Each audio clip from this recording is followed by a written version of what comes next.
showcase all of your expertise and Harmonic AI and all the great things you're doing. Thank you for being here, and we appreciate all of the knowledge.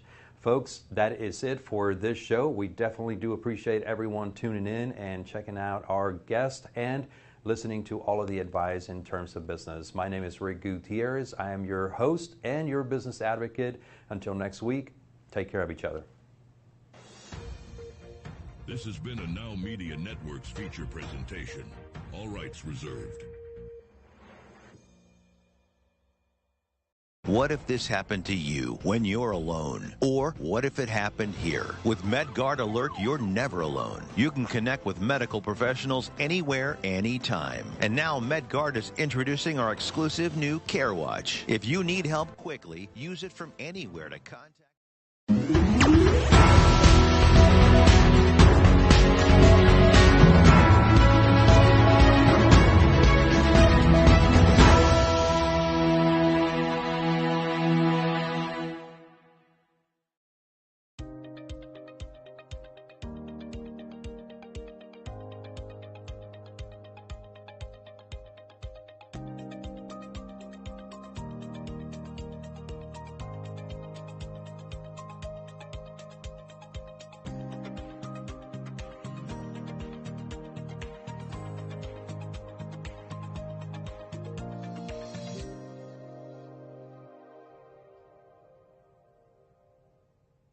Welcome to Vital Signs. Why are we here? Because we are here to learn about what is happening, leading edge technology. What can we do to take control and agency over our health, which is our greatest asset in life?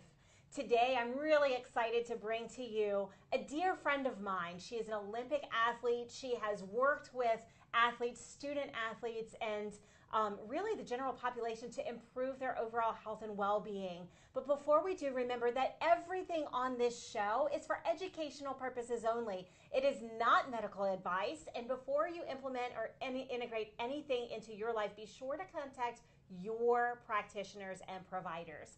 But without further ado, I want to introduce you to Maria Inez Flores, my dear friend and founder of two fitness businesses, The Powerful Athlete, and what was the other one? Let's Be Fit Today. Let's Be Fit Today. Welcome to the show, Maria. Thank you, Jen. Yes, it's very exciting to be here again. Okay, Maria, so I really wanted to have you on because we talk a lot about mental health and well-being on this show. I know that's part of your coaching process, and you are an elite athlete. You have been on the biggest stage as an athlete.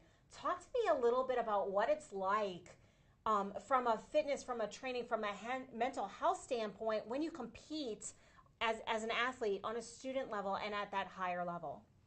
Well, there's obviously a lot of pressure when you're an elite athlete, right?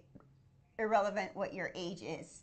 A lot of times when you're training for a big championship or the Olympics or whatnot, you're exhausted and you're dealing with that fatigue, and you're also dealing with that little inner critic that finds a problem and everything that you're doing is wrong. And so kind of getting out of that mind space and getting to the point where you can see the good things and you can congratulate yourself both on results and on your effort, that's a huge thing to achieve. And it's not easy.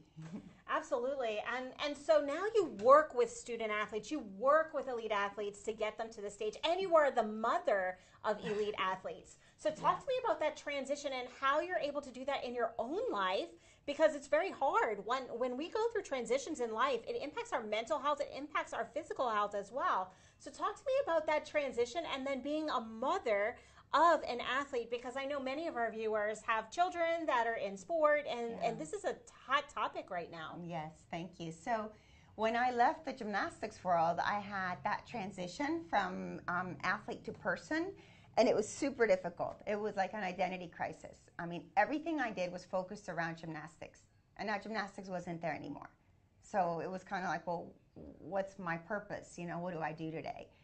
Eventually, I was able to really get interested in my academics, some other things, areas of my life that I had neglected before, such as, hanging out and just making friends. And then I got, to finish my university studies, and later I formed a family. And then I got to have my babies and be the mom of athletes. So that's that whole story, right? I have two kids who are actually doing college sports. And we've always, with my husband Roberto, who's also an Olympian, we've always wanted to instill in them a drive to work hard, but also understanding that the process and the person that you're becoming as you're working hard and training and failing and succeeding is even more important than the athletic result in the moment. And so talk to me a little bit about that. Let's dive a little deeper into that, because as a parent, it's very hard to draw that line. I was in sports medicine for 20 years. I worked with Olympic and professional athletes, and I saw parents who they want the best for their kids. Parents, we want the best for our children. And there is a fine line between pushing too much into burnout and mental health challenges where we feel less than as a child, or how do we find that line as parents of athletes? To find that line between pushing too hard and being too involved and not enough, it's a lifetime thing. I don't know that you're ever going to find that perfect spot. I know that in my experience, I wanted to not be overburdening on them. I had seen many kids throughout my life as an athlete be pushed by their parents in a very negative way. And so it ended up creating a lot of problems for them in the moment, and in the future they hated the sport. And they hated the idea of their own child practicing sport because they thought it was like a huge punishment. So I knew that I did not want that for my own kids. I wanted sports to add to their lives, not make them miserable. And with my husband, I think we have done that pretty well, but sometimes I thought I pushed too hard. I didn't let you skip practice. I didn't let you do this. And I had something wonderful happen 2 weeks ago that I really want to share with you. Roberto went to Guatemala for a meet. He had to touch water in Guatemala to be eligible for his competitions. And he broke the national record in the 100-meter breast. Oh, congratulations. Thank you. He doesn't swim the hundreds. He's more of a middle distance swimmer. So swimming the 100 breast was just a fun thing to do. And so he's had the 200-meter breast record for several years now. And this gentleman, Alvaro, had the record in both. He took those records from my husband back in the day. So when Roberto gained the 200-meter record, it was great, and then he's brought that record down several times. He had to swim the 100 this time, and he goes in the water. He's hundreds of seconds away in prelims. He comes back in the evening, and he hits that, and he swims and he breaks the record. And then they're interviewing him, and he says, "This is dedicated to my dad because it was his record 25 years ago, and then this wonderful swimmer, Alvaro Fortuny, had it for 25 years, and now I bring it back to the Bonilla family." It was super exciting. And then when they asked him in the interviews for the rest of the week about his parents and their role, and he said something that surprised me. My son said, "They have always helped me without pushing me too much. If we went to a competition and I did well, they were happy. And if I did poorly, they were happy. They never had a poor reaction."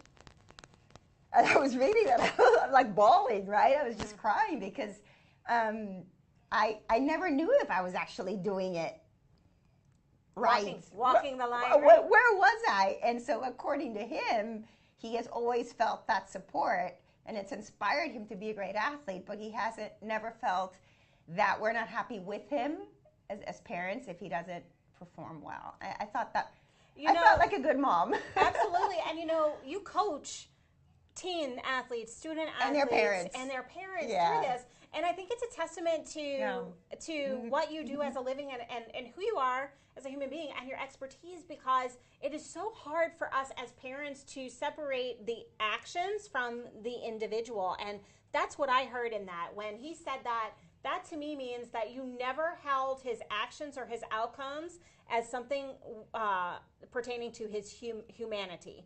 And one of the things that we're seeing a lot, and we see this in NCAA and college athletics a lot, it's been a push for a couple of years now, students are humans first.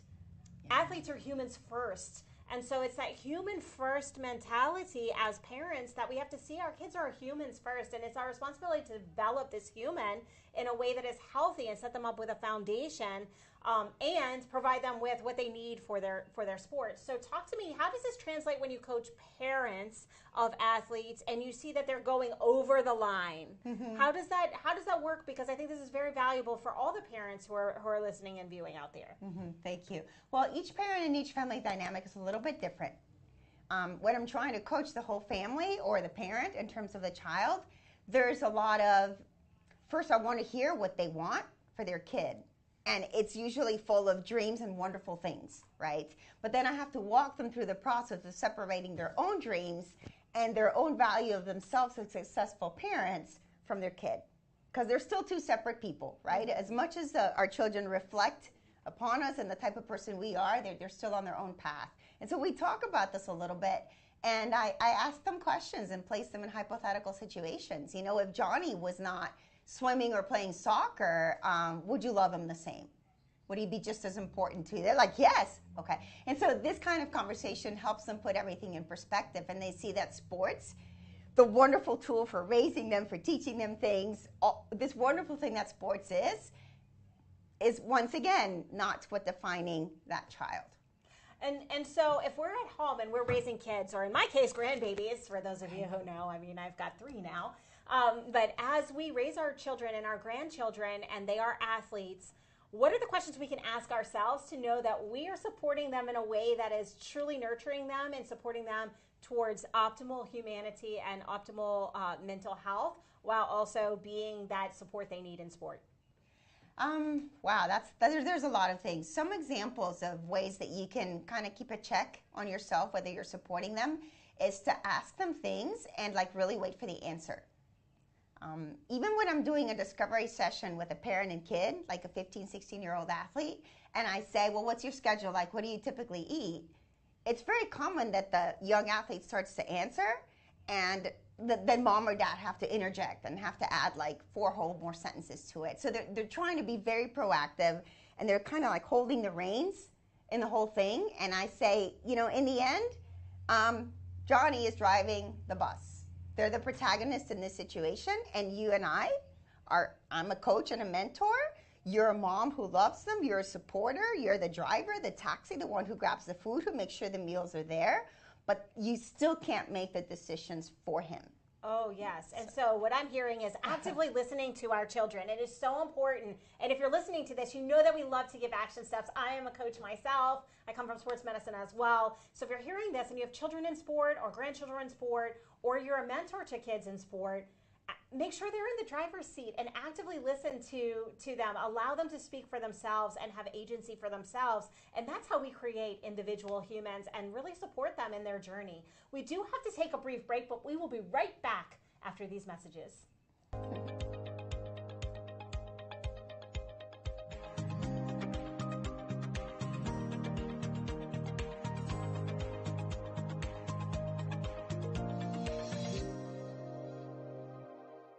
These are the top 3 questions I get from people about investing in real estate. How much money do I need to get to the next level? How do I find good properties to invest in? Can I even make money in this business when interest rates are so high? I answer these questions and many more in my online course, SFR University, where I show you the strategy that I used to build a multi-million-dollar real estate business in 4 years from scratch. Whether you're just starting out or someone who's looking to scale, this course will have something for you. Join us at sfruniversity.com. See you in the course.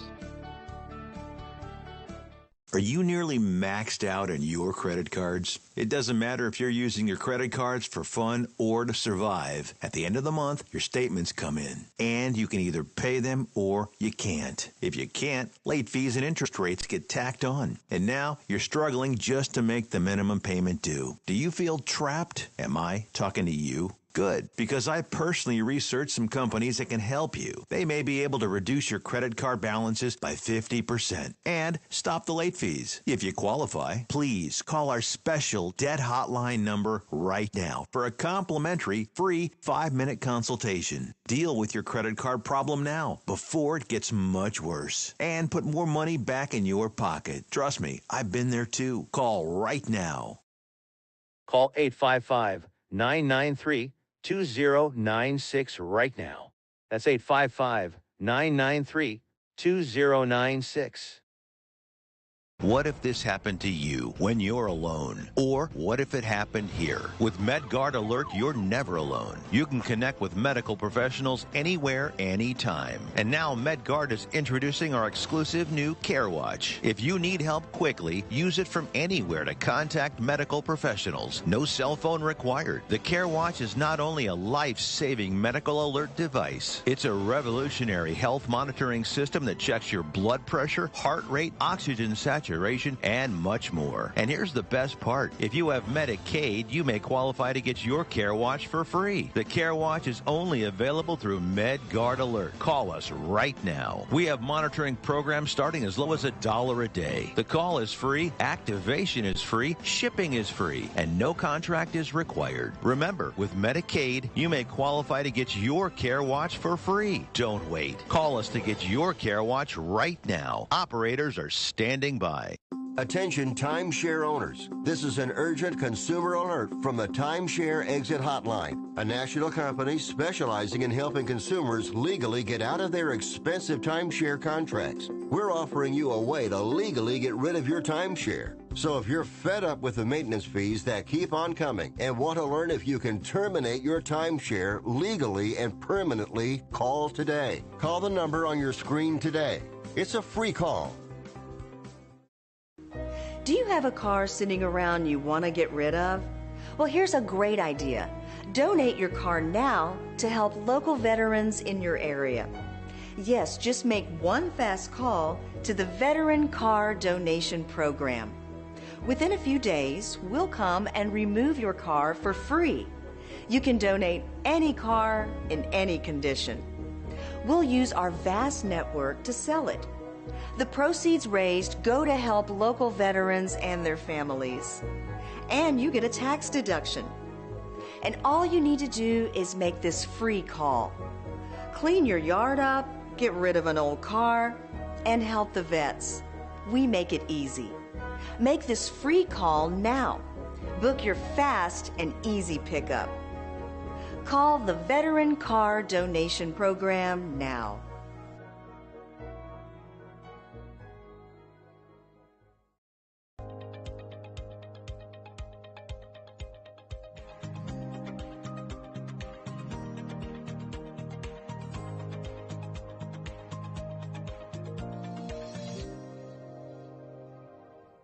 Welcome back to Vital Signs. We are here with Maria Inez Flores. She is an Olympian who now works with powerful athletes, student athletes, as well as the general population so that they can really become the most healthy, vibrant, and have the peak vitality as a human being. And we talked a bit about the break, about how can we support our student athletes. But I want to dive in a little bit deeper because, Maria, student athletes have all the pressures of academia, of being a student, of being a child, of growing up, and they have all the pressures of athletics. And sometimes they're really good at sort of holding that in and not letting anybody see that they're breaking, that they're having cracks under the pressure. How can we as parents, as mentors, as coaches, as people who interact with these student athletes, how can we see those cracks and know when it's time to reach out or have a conversation about getting extra help? Oh, that's a wonderful question. A lot of times student athletes struggle with mental health and they don't even know it exists. So it could come from lack of awareness. Like, this is what I do. This is my goal setting. This is my hard work. This is my work ethic. And so they might not be able to distinguish when they're working hard in the pursuit of their goals and when something is going on with excessive levels of stress, anxiety, or overwhelm that they might need help with. So as parents and caregivers and coaches, what we can do is make sure that we normalize some things that would be a stigma. Okay, so we can say, well, this is how anxiety can start to play with you. All right, you start to feel that you're not ready for a competition. We decide what you're going to do, what you're going to compete in the case of a coach, and then you trust your training. And you go out there and you do the absolute best that you can do and walk away with no regrets. If you do your best and you can walk away with no regrets, that's fine. If you still feel that you're struggling and that you're worried all the time and it's playing in your head a million times that you can't let go, there's people that are specialized in just this type of challenge and they can help you. You know, because young athletes are ready to go to the therapist for their physical stuff, right? I have 2 kids that are college athletes. So they get their massage, they go to the trainer, they get their cupping, they get their anything that they need, their hot and cold therapy and all of that.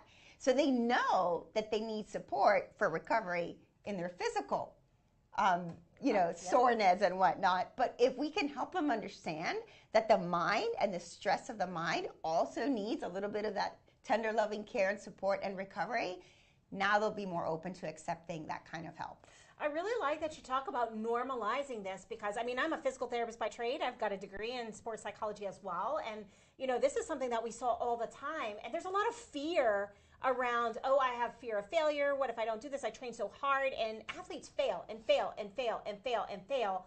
And then they succeed on a grand scale. That's just a part of the training. And I want to highlight, you said they practice, they show up, they give their best, and they rely on their training. That is a critical skill set. Yeah. That is a stress management and anxiety management skill set. So how can we as parents, as general population, how can we develop that mental resiliency? How can we practice mental health and well-being so that we've put in our reps when things get crazy? Because life always happens. Life brings us stressors. How can we do the same as general population to build that resiliency muscle so we can rely on our training as well? Mm-hmm. Well, one of the things I love to teach people, everybody, any age, athlete or non-athlete, is to calm the mind, right? So we are a society that is full of drama, full of excitement, wanting to get the next exciting story. And so sometimes we are having a situation where something happens and we can't just take the fact, right? Jeff didn't say hello to me today, as an example. And so then my mind starts to go off on these loops. Well, he's probably angry, or if he's a teammate, he's jealous, or if he's a coach, he's not going to put me on the relay because he was upset because I didn't do blank think yesterday. I didn't pick up my bag. I was 1 minute late to practice. So you start to catastrophize and create all these terrible scenarios where people don't care about you, where you're going to fail, where nothing is fair, poor me, and wow. And the fact is, Jeff came in and he didn't say hi to you. It could be for a million reasons. It could be because he's tired, because his grandmother passed away, which has happened, because of 100 million reasons, and you are already living like this whole nightmare out of the stories that you created. So one of the things I really like to do is give people the techniques and the ability to calm their minds. So, Maria, is there like something that we can just grab right now that we can practice right now that is a technique that can help us to kind of still our mind and break out of that cycle?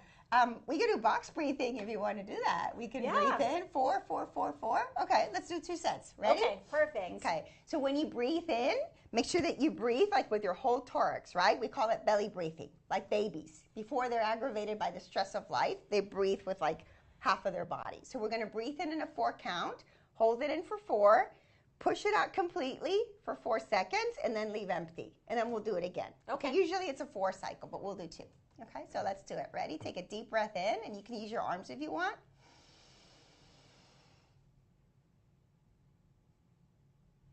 Push out.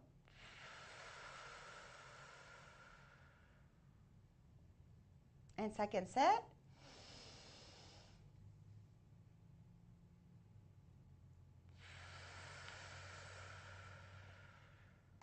Ooh, kind of feel the oxygen get to my brain.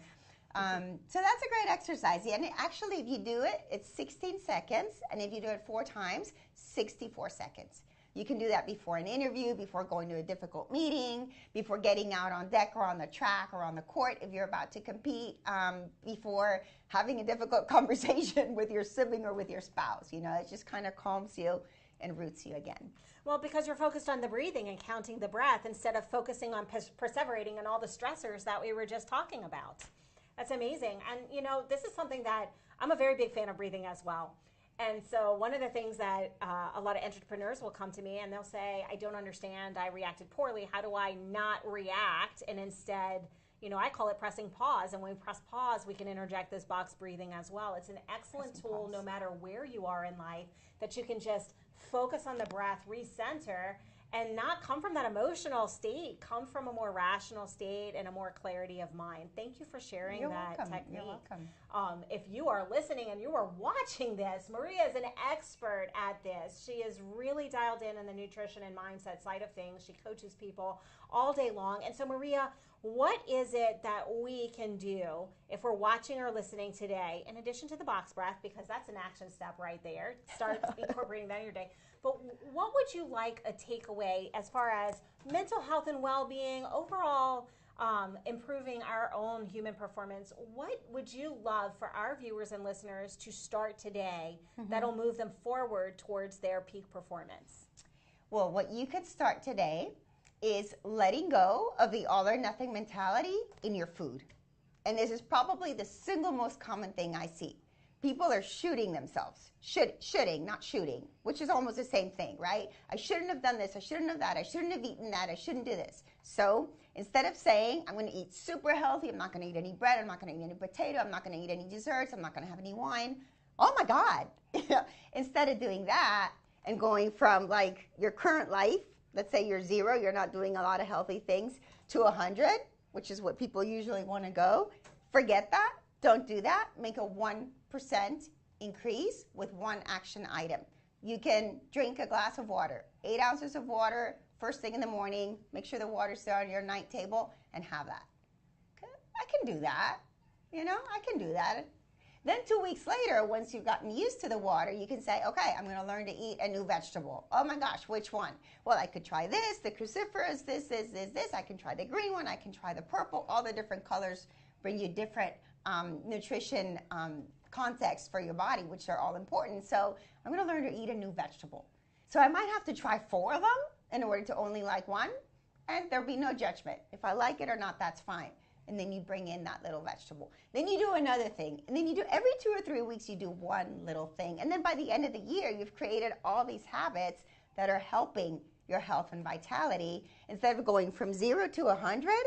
And then you freak out in this scarcity and anger mode, and then you go back to 0 again. I love it. Habit stacking is so incredibly important. And you're absolutely right. When we do it that way, what happens for us is it just becomes a part of who we are. A part of who I am, and a part of what I do is I drink a glass of water every morning when I wake up. I don't even have to think about it. It's part of who I am because I've been doing it for so long. I've created that positive habit. So if you're listening, this is pure gold. Maria is saying, take action, pick one action item. Don't pick the whole caboodle. Pick something very small that you can do so you can start to see that positive momentum. And once it's a part of who you are, add the next one. Yeah. And then what you're doing is what you're building is your peak performing healthy lifestyle. Maria, thank you so much for all your expertise. If people would like to reach out to you to learn more about either their student athletes or mindset and nutrition coaching, how can they reach out to you? Thank you. Well, you can reach out to me via the website, thepowerfulathlete.com. I'm also on TikTok, so it's @Maria_thepowerfulathlete, and Instagram, same, @Maria_thepowerfulathlete. And I love, and this is Mental Health Month, so one of the things that we can talk about is the risk and the possibility of eating disorders, which is a big thing. As a recovered binge eating disorder person who then recovered, I have a lot of empathy. So eating disorders are important. That's kind of like our take for mental health this month. Thank you so much. And you, if you are listening, if you are watching this, go to thepowerfulathlete.com. Check out what Maria has going on, because we are really here so that you can establish your peak performing habits and become the absolute best. Take agency over your health. We do have to take a brief break, but we will be right back after these messages.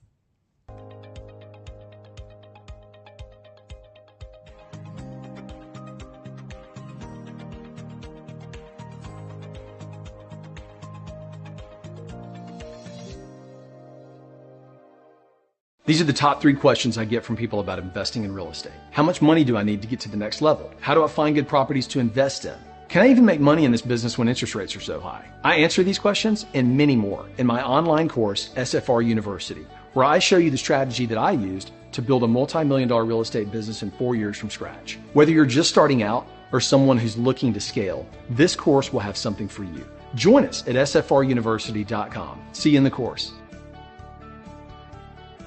Are you nearly maxed out on your credit cards? It doesn't matter if you're using your credit cards for fun or to survive. At the end of the month, your statements come in, and you can either pay them or you can't. If you can't, late fees and interest rates get tacked on. And now you're struggling just to make the minimum payment due. Do you feel trapped? Am I talking to you? Good, because I personally researched some companies that can help you. They may be able to reduce your credit card balances by 50% and stop the late fees. If you qualify, please call our special debt hotline number right now for a complimentary free 5-minute consultation. Deal with your credit card problem now before it gets much worse and put more money back in your pocket. Trust me, I've been there too. Call right now.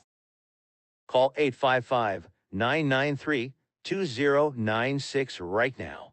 That's 855-993-2096.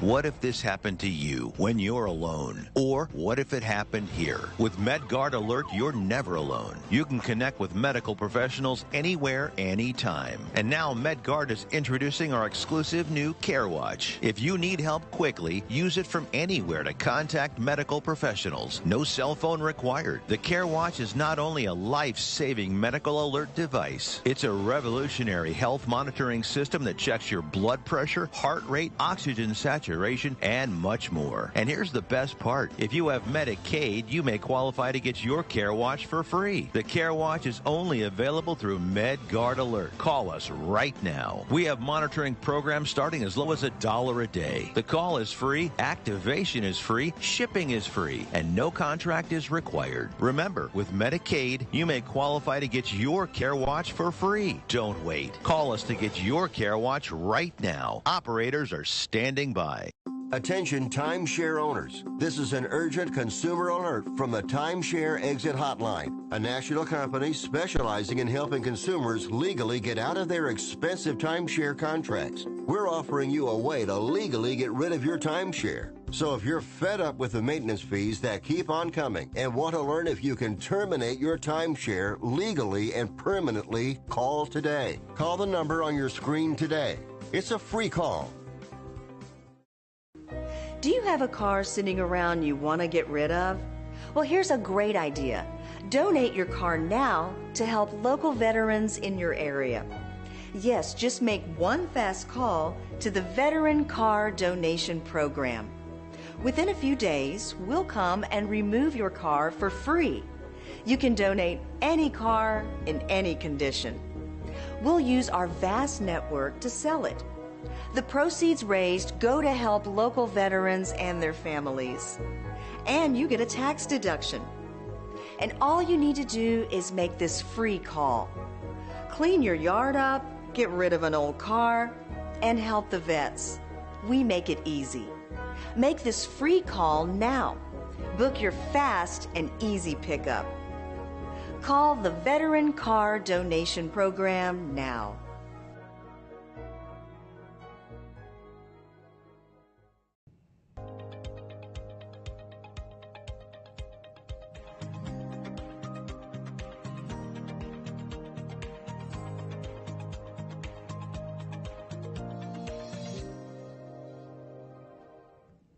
Welcome back to Vital Signs. If you're just tuning in, you're going to want to go to nowmedia.tv, click on shows, pull down Vital Signs, and catch the first half. Why? Because we have been talking about peak human performance. How can we really become the absolute best that we can be and have agency over our health?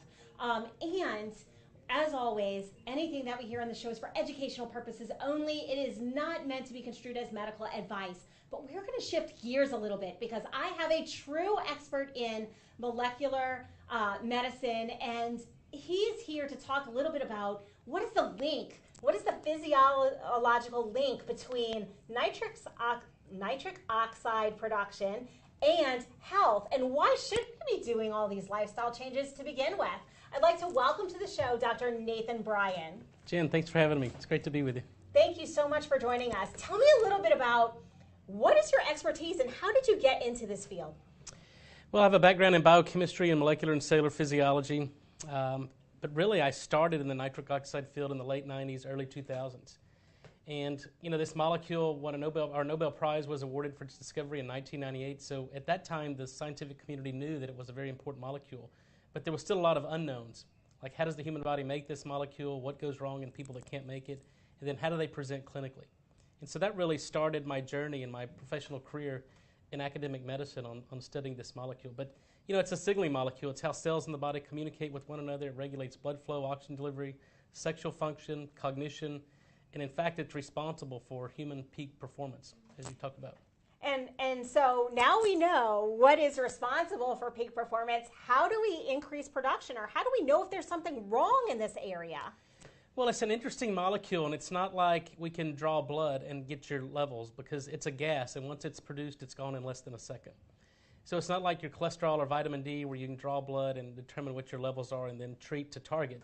So what we have to rely on are symptoms. And so when we look at patients who are deficient in nitric oxide production, the first sign and symptom is sexual dysfunction, what we call erectile dysfunction. And then if not corrected, you develop high blood pressure, and 2 out of 3 Americans have an unsafe elevation in blood pressure. Then you start to develop exercise intolerance, and you develop metabolic disease, insulin resistance. And then over time, you develop mild cognitive disorders, dementia, and even Alzheimer's. So the loss of nitric oxide is the earliest event in the onset and progression of most, if not all, chronic disease. And so we like to talk a lot about root cause cure and prevention on this show. If we're sitting at home and we're listening to this and we're going, oh my goodness, I'm having some of these symptoms, I don't want to continue down this path, what are some actions that we can take today that might help us with that nitric oxide production in our body? Well, the science of nitric oxide is really complex and complicated, but the solutions to this problem are really pretty simple, and it goes back to the basics. It's really diet and lifestyle. But there's scientific mechanisms that explains the benefits of exercise and certain dietary patterns and nutrition. So I tell people, stop doing the things that disrupt it, and today we have a clear understanding of how the human body makes nitric oxide and what we're doing that disrupt its production. So number one, it's a sedentary lifestyle. We have to get up and move. That activates and stimulates nitric oxide production. Number two, we have to stop using mouthwash. We've discovered that there are oral bacteria, the oral microbiome, that's responsible for the production of nitric oxide. And so when we do things to destroy the microbiome and really indiscriminately kill the oral microbiome, it leads to a decrease in nitric oxide production. And we see blood pressure increase. We lose the protective benefits of exercise. And it's not just antiseptic mouthwash, it's fluoride in toothpaste. Fluoride is an antiseptic, and it indiscriminately kills all bacteria. And then the other problem, it's really a major problem in medicine, are the use of antacids. And specifically, these are the proton pump inhibitors that have been both clinically and mechanistically shown to completely disrupt nitric oxide production. It's causing about a 40% increase in Alzheimer's, increased risk of heart attack and stroke. So if we stop doing those things, now your body's basically primed to produce nitric oxide on its own. We can exercise and stimulate it. We can throw in some more green leafy vegetables. And really, I like a balanced diet in moderation. So I am absolutely enamored with this conversation. Everyone knows that I'm on the lifestyle, the diet, the movement. I love movement. And the question that people are going to ask is, okay, great. I am sedentary. I have a desk job. I can't get away from that. What is enough exercise? What does that look like in order to mitigate my sedentary occupation? Yeah, the data tell us that it's as little as 20 to 30 minutes a day. And now there's even data coming out that, 2 to 3 minutes at a time of just squatting exercises for 30 or 60 seconds is enough to increase your heart rate, stimulate blood flow. And what happens is when you start to exercise, it creates a lot of shear stress in the lining of the blood vessels, and that stimulates and activates nitric oxide production. So, look, if we wait till we have time to exercise, nobody's going to do it. We have to make time. And that's what I do. I travel a lot. Everybody's busy. But you have to take time every day to get up. And, I know people who brush their teeth for 2 minutes. And during the time they're brushing their teeth, they're doing squats or just doing toe raises or something to stimulate muscle contraction, to increase blood flow, and get their heart rate up a little bit. So it doesn't take a lot to see that benefit of increasing nitric oxide production. So let me ask the next question that people are going to say, because we've talked about movement minutes on this show, where if you just take a couple of minutes every hour in your day, it adds up to that 20 or 30 minutes a day. Is that the same amount of benefit as doing a 20 to 30 minute chunk all at once? Well, everybody's metabolism and kind of exercise capacity is different. So it depends upon your goals. If you want to burn fat, that's a certain different exercise than just kind of stimulating and activating nitric oxide production. What we're finding is that activation of the endothelial cells, which are the cells that line all blood vessels in the body, it doesn't take a lot. So, 2 to 3 minutes of exercise, you just got to get your heart rate up and then start breathing. And we recommend, nasal breathing, breathing in deeply through your nose, exhaling through your mouth. And so there are mechanoreceptors in the nasal epithelium, so in the airway, that when we're doing nasal breathing, that stimulates and activates nitric oxide production. And the mouth breathers basically bypass this. So what I recommend people do is do the 2 to 3 minutes of what we call high-intensity interval exercise. Doesn't take a lot of time. It gets your heart rate up. Deep breathe through your sinuses, exhale through your mouth, and do that a couple times a day, and that seems to be sufficient. Wow, that's fantastic. And so what are we talking about, folks? We're talking about how do we interject just 2 or 3 minutes a few times a day and breathe through our nose and exhale through our mouth, and that can increase our ability to protect against chronic disease. And you talked about diet, and everybody asks about diet. There's a million different plans out there. How do I know what's right for me? I think you mentioned leafy green vegetables. Yep. We talk about that a lot. What if I don't like leafy green vegetables? Is there a substitute for that, or is it just something that I need to learn to like? Well, here's the problem. And what we like to do is we take what's called important clinical observations, or data that are really indisputed in terms of epidemiology. And so we know the dietary approaches stop hypertension. We know the Japanese diet, the Mediterranean diet. So these are dietary patterns that have shown over many generations to lead to cardioprotection and basically disease prevention. So if we start there and work backwards and try to figure out what's the mechanism of action, what is the unique thing about those dietary patterns that afford that protection? And what we're finding is in the basic sciences is that it's really the green leafy vegetables. The darker the green leafy vegetables, the more of a molecule called inorganic nitrate that they contain, and then the body converts that into nitric oxide, provided you have the right oral bacteria. But it becomes more complicated because in 2015 we published a paper and we went across 5 cities across the U.S. and found that the nitrate content and the nutrient density of foods grown in different regions of the U.S. may be 50 to 80 times different or variable. And so there's really no way you can determine if the foods you're eating contain enough nitrate to lower your blood pressure. But if you're using mouthwash or fluoride toothpaste or antacids, it doesn't matter what you eat, you're not going to get the nitric oxide benefit from it. So I think what we're finding is that I'm not a big fan of these extreme diets, straight vegan, straight vegetarian, straight carnivore. I think we're designed to get our nutrients from really a diverse food population. But I think the number one consideration is the calories, the amount we're eating. Certainly eliminate sugar, processed foods, refined carbohydrates, a lot of protein, some green leafy vegetables, and that seems to be the best recipe. And so I just want to go back to eliminate mouthwash, eliminate fluoride, some of those other things, so that we have a healthy microbiome in our mouth. What if we've been using these for a long time? Is there something we can do to promote regaining that microbiome? Yes, so we published a paper, I believe it's in 2019, and the remarkable thing is the human body is so resilient, right? And the microbiome is resilient as well. The bacteria that live in and on our body outnumber our human cells 10 to 1. So the data we published in 2019 is within 4 days of stopping antiseptic mouthwash use, the oral bacteria completely recolonizes. So even if you've been on fluoride or antiseptic mouthwash for 5, 10, 15, your whole life, if you stop, within 4 days, these bacteria have repopulated, the diversity's improved, so you can overcome that years of mouthwash use just by stopping within 4 days. Then what we're finding is, blood pressure many times normalizes. You start to improve your nitric oxide production, your overall health and wellness improves, and it's remarkable. And these are cost savings, right? So you no longer have to buy an antiseptic mouthwash. You can buy a toothpaste that doesn't contain fluoride, and you stop buying the antacids, and that's cost savings. So we're not asking you to do anything that's cost prohibitive. In fact, it's cost savings. But then to answer your question, how do we restore this? You can do things like throwing in some more green leafy vegetables, some nitrate-rich foods, and that acts as a substrate for these bacteria. So now they can wake up, they can respire, they can repopulate, and basically improve the diversity of the microbiome. So what I just heard is he's going to save us money on buying things that are hurting our body. He's going to improve our overall health and prevent chronic disease just by doing the things that we probably ought to be doing anyway. Eating healthfully, choosing some organic options, eating a diverse diet. So Dr. Brian, we do have to break for commercial in just a moment, but if people would like to learn more about you, about what you're doing, about your work, about what you can do to help them, or have questions, how can they reach out to you? You know, I send people to my educational website. It's drnathansbryan.com. I'm not there to sell you anything, really just provide education and awareness around this very important molecule, nitric oxide. I have my own YouTube channel. We'll post lectures, interviews, podcast. It's Dr. Nathan S. Bryan, nitric oxide. I'm searchable on most search engines. If you want, our publications are on PubMed.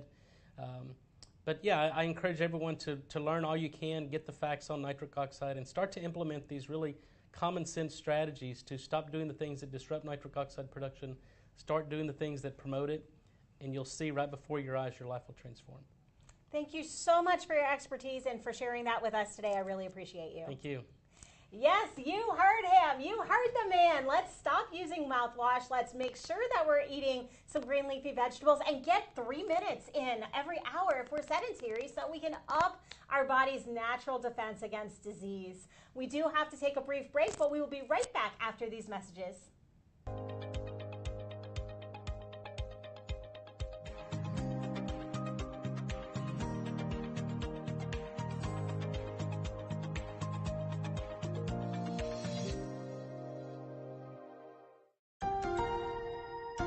If you're on supplemental oxygen, heavy and awkward tanks can be a burden. Now you can leave home and leave the tanks behind with Inogen, portable oxygen therapy that moves with you. With my Inogen, now I'm able to do the things that I've always loved. I just press the button here, and there's my oxygen. Inogen systems are so small and light, you're free to leave the house without the hassles of an oxygen tank. I could play golf again. I could go grocery shopping. I'm free again. With the Inogen, I can handle my own oxygen. I can carry my own oxygen. I go anywhere with this. Look how small it is. And right now, you can try an Inogen portable oxygen system for 30 days risk-free. Call us right now. If you qualify, we'll send you an Inogen system to use for 30 days risk-free. Your insurance may even cover your new Inogen system. If you're on oxygen, you need to be using an Inogen. Call 800-367-1753. That's 800-367-1753. How would you like to go on a 5-star vacation for just $99? We're talking about the quality of a Westgate resort for $99. Not for one night, but for 3 fantastic nights at one of their luxurious destinations across the United States. And you'll even get a free $100 Visa gift card just for making a reservation. We've got some of the choicest destinations that you'll love in the United States that you can choose from for just $99 for a 3-night stay. Take your family, take a special loved one, but get away. Go on vacation with Westgate Resorts. Call now to make a reservation for just $99, and you get a free $100 Visa gift card. Call Westgate right now and book your vacation. Here's the number. Call 877-930-3491. That's 877-930-3491.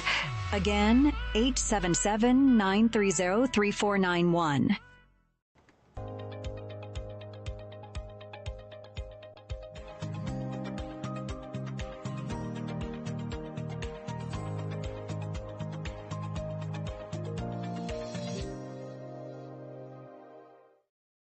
Welcome back to Vital Signs. We are going to shift gears a little bit because I have with me today our expert in human biology and sleep ethology, Ryan Stofko. Thank you for joining us today, Ryan. Thank you for having me, Jen. So I want to dive into the mental health conversation. It is a hot topic. We like talking about how can we manage stress and maintain our mental health and well-being, even in a busy environment, a demanding schedule. So talk to me about how you manage stress in a very busy lifestyle. So one of the things that I do to help mitigate the stressors in my daily lifestyle is I put a firm emphasis on actually building in sleep into my agenda. Most people, they prioritize the events in their waking lives, but they don't put enough emphasis on the repair function. So that's where I start in terms of mental health, because sleep is foundational to brain health and brain performance. The second thing that I build in to maintain my performance in high stress situations is I always make sure that I think about all the different stressors that might impact me at any given moment in time. And I try to forecast before going into those situations so that I always have an out or a contingency in place. So let me give you an example of what I mean. If I was a single father and if I had, a child that was 7 years old that I had to prioritize his health and well-being, one of the first things that I would think about is I would be thinking about making sure that all the access points for influence, not just for myself and my own well-being, but also for my family and my son, I would make sure that everything is secured and I'm comfortable with this security that I have in place. We're living in a time period where technology is very dominant, and there's a lot of different social media applications and entertainment tools out there. If you don't have, I guess, software programs like Aura or Bark or a BYOD security like Lookout, you're setting your family up for potential terrible outcomes, given how scary the current atmosphere is. Yeah, and so you bring up a very key topic of conversation, and that's we live in a world of social media. We live in a world that is very plugged in, very digital, and it has impacted negatively, especially the mental health and well-being of our children, our teenagers, our youth, and our young adults. Talk to me a little bit about strategies for coping with the additional mental health strain of, oh, what's happening on social media? Did somebody steal my likeness? Are they putting something out? Is there cyberbullying going on? Talk to me a little bit about some of the strategies for coping with that in today's world. So one of the things that I like to bring into discussion at this point is chronobiology. I'm somebody that values timing. And so one of the things to cope is not just on a daily basis to have some sort of a coping strategy in place. Like I mentioned before, I mentioned that I do neurofeedback on a daily basis, but once a week, I make sure that I do something on a social level to make sure that I'm not only in my own head and that I'm listening to other people in my direct environment.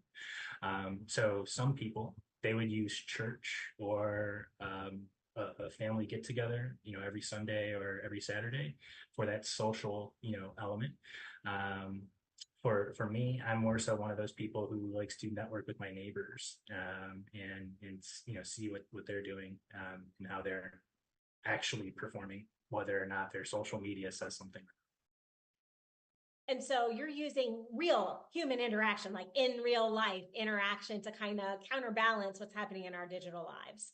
I really think that's a huge aspect that has been kind of taken away, especially in our youth. I have grandchildren. I'm maybe aging myself a little bit now. I have grandchildren, and even when like the 9-year-old comes over and he's got his tablet and wants to play games, I make an effort to say, no, let's go outside. Let's go for a bike ride. Let's do something like that's physically moving, because I know that even in the schools, they're plugged in. They're on laptops during the day, and so that digital time really decreases the socialization that we have, and that's really critical as human beings. We're social creatures. So thank you for sharing the strategies. And can you talk to me a little bit about what are some things that we can begin to do to manage our mental health for success in life? Because this is an area that we're just starting to talk about. There's been a stigma around mental health and well-being for so long. So what are some of the things that we can do as a self-evaluation or a check-in so that we can manage our mental health and well-being before it becomes a problem? Yeah, so there's one tool that I use in particular called the Sleep Performance Profile, or the SPP. That particular profile is what I use to keep myself honest and focused in the right direction. It's one of those things that not only profiles, like I mentioned, sleep hygiene, but it goes into detailed metrics of stress that impact our emotional and cognitive performance. So that sleep performance profile is definitely where I would start in particular. And then there's other tools out there like your Oura Ring or your Fitbit or your Apple Watches, which are now starting to actually provide real-time feedback and metrics for people who struggle with everything from mental health, but also physical health. So leveraging those technologies and making sure you're using them in a manner that's, promoting peak performance, as opposed from, clouding yourself with electrosmog or negatively using technology, which, has negative impact. So can we talk about that a little bit? Because we're now inundated with health data. If we're wearing these wearables, the technology is amazing. But if we're tracking it every day and we're like, oh my goodness, I got a 97 yesterday and today I got an 83, for example, on my sleep, my sleep score or whatever it may be that we're tracking, like how much data is the right amount of data so that we're able to make those game time decisions on our wellness without it becoming actually a form of additional stress for us? So for me, when I was in a relationship with a woman for 7 years when she was going through medical school. This is the best way for me to answer that question. So when I was looking at the different metrics of my stress, I would notice on certain days when I'm sleep deprived, okay, if I'm sleep deprived, I have to be extra tolerant or extra disciplined when my other half came home and was super stressed out, decompressing from her day in the clinic.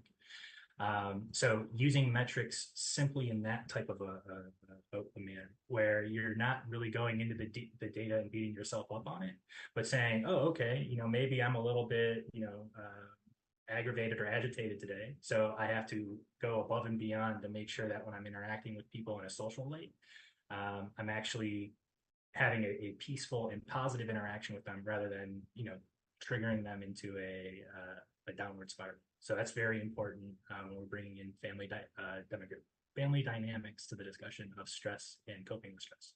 So what I'm hearing is you're using it more as a mechanism for awareness. I'm not well rested, so I'm going to be irritable and I'm going to be a little bit edgy. I need to kind of tone myself down a little bit so that I don't add more stress by causing an argument just because I know I'm sleep deprived, as opposed to, oh my gosh, I didn't get enough sleep. I need to do A, B, C, D, E, F, G and fix this metric. Absolutely. Yeah. If you're one of those people that look at metrics and then you have a perfectionist outlook on the situation, metrics are going to drive you insane.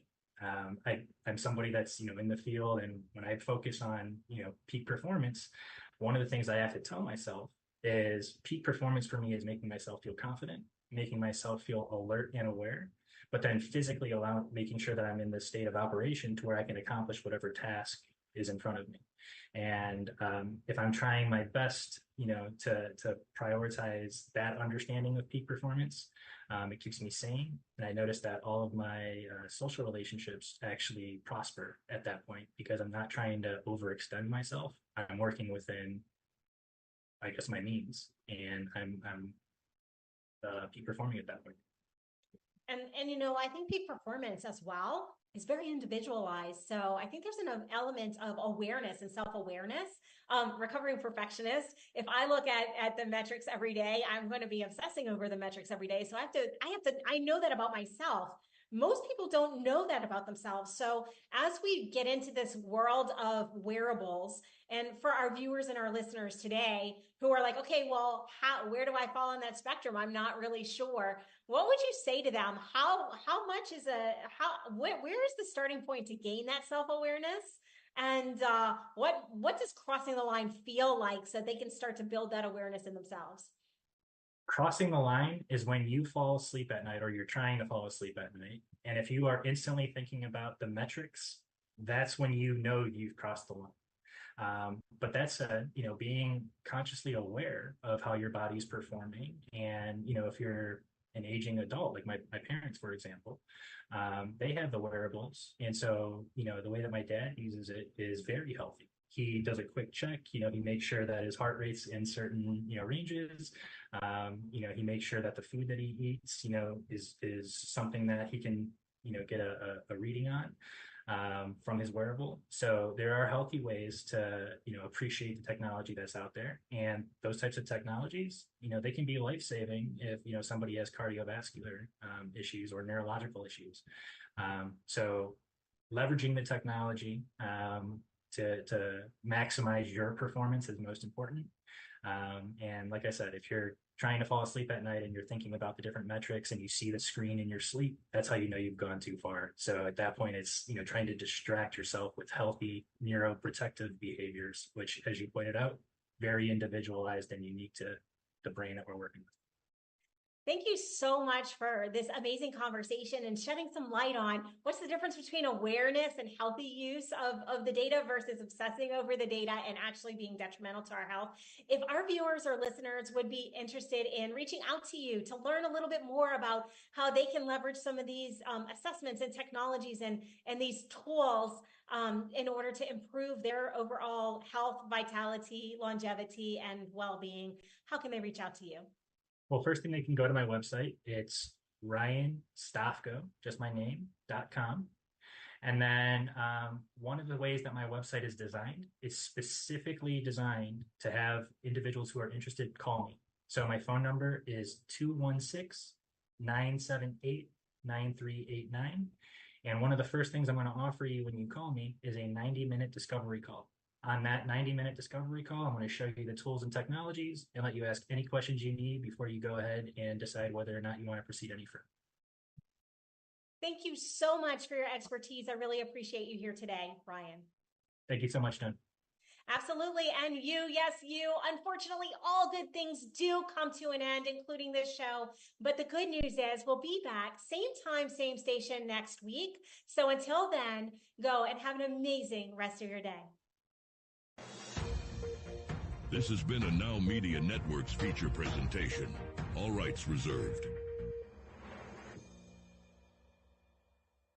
Taking a trip in the next 12 months? Airlines are under tremendous pressure and they're practically giving away their unsold seats. Like every crisis, this one will end too.